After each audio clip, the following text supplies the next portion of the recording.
so hot. My wife left yesterday. She was like, I'm out of here. It was like 120. She went to Pine Top. She calls me at like 7:30. 79 degrees here. Yeah, must be nice. Yeah, unbelievable. There used to be this thing that happened when my wife would leave out of town for the summertime. I'd be like, the evolution of marriage and relationships. Like for me, she'd leave town and I'd be so excited because I would grill a steak and I'd sit on the couch, eat my steak in my underwear and watch whatever TV I wanted. That sounds amazing. Because whenever she's there, we have to eat together as a family.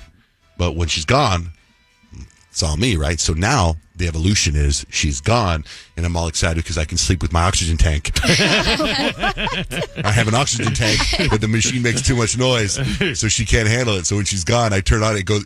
I flip this button. It's like 3 feet wide. This thing, and you turn on. It goes. It goes. Beep. It's like a hospital?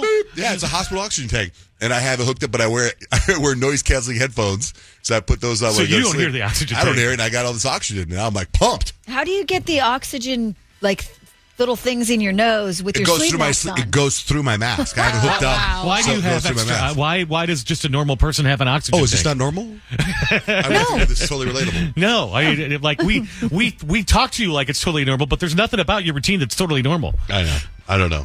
I do it because I thought oxygen was good for you. And then somebody got out of the hospital and had one of these, and they asked me if I wanted it. And I was like, yeah. Then I ran it by my doctor, and my doctor was like, make sure it's on a level 2, no higher or you'll die. So I keep it on level 2. By mistake, I put it on level 3 yesterday, and I freaked out. What? Anyway, so she's gone.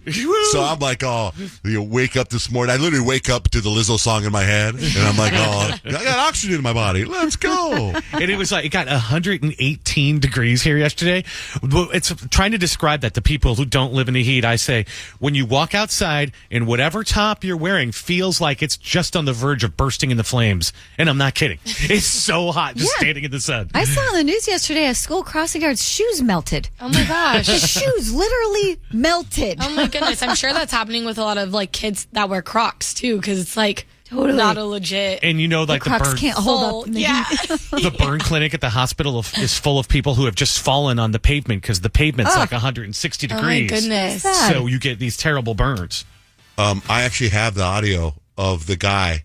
He's a librarian from Arizona, from Chandler. He claims his shoes melted while helping students cross the road because of the heat. Was crossing the students, crossing the parents, and all of a sudden, when I was done, I turn around, I'm sweating, I'm tired, I want to come in back to the library where it's nice and air conditioned, and as I'm walking back, I trip because this part of the shoe was like this. It looked like this. And it's the bottom part of the shoe that came off. I wouldn't say his shoes melted. It's like they were old shoes. Oh, like they disintegrated? That's the way he says it. I'm thinking like the bottom of the shoe on the like tar of the road, and it's melting like you walk. And it's stringy. No, it was like, the glue that holds the shoe and the rubber part together. Yeah. Like there's a bottom part of the shoe. The glue melted off, and so his shoe came off. Right. Oh, okay. So his shoes did melt. I mean, right, but the way they explain it is like you get this, just like you said, the visual of your shoes. Yeah. Like, do you ever remember like walking in the hot concrete and it sinks? Mm-hmm. That's from being too hot. Like I remember that. Like I don't go out that much anymore now. But this guy's like talking about like walking in lava. Yeah, that's what lava. It seems like. When you look at it, you're like, oh, your shoe came apart. But the way it looks like a bowling shoe. Like, if your Air Force One started melting, I'd be like, holy crap, that's hot. Don't get me wrong, it's hot. And he was out there helping kids for 30 minutes, so I get it. But hey, good for him. He got a news story. Yeah. Our shoes melted too, news people. Oh, he's going to get new shoes out of it too. I guarantee it. He should. You know what I do now because it's so hot? And I know it's kind of dangerous because you get your car stolen, but I kind of just leave my car on. That is kind of dangerous. I go into, like yesterday I had to pick up some medicine for my son Dutch, right?